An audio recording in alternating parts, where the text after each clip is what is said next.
X-bar yielding isometric.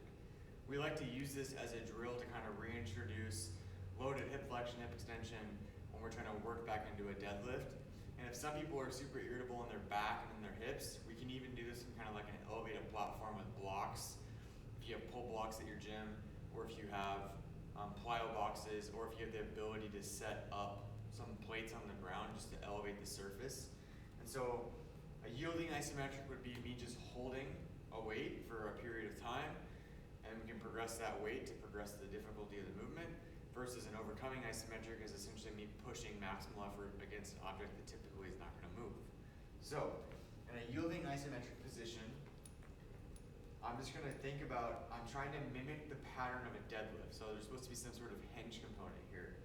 So my weight is evenly distributed, and when I'm coming to this bottom position, I'm in a hinge. So it'll say in your programming at what depth we want you to be, but a good rule of thumb is the bar, you can see, is just below my kneecaps there.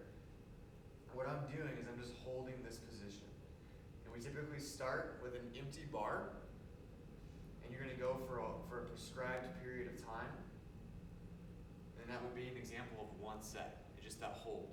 Be mindful of your breathing and bracing here, that you're not holding your breath. You're not doing that Valsalva maneuver to create tension in your abs. You're breathing in through your nose, trying to get your diaphragm to press out, create circumferential expansion down into your abdominal area, come into that hinge position, keep the tension in your abdomen, and then be mindful of where the pressure's at in your feet while you're doing this. And then as a simple progression rule, a lot of times we'll do the same weight for all those sets. Most people will do, like a week or two at the exact same weight to kind of see how their body's going to respond, and then try not to progress more than 10% of the time, whether that's with how long you're holding or with how much weight you're adding to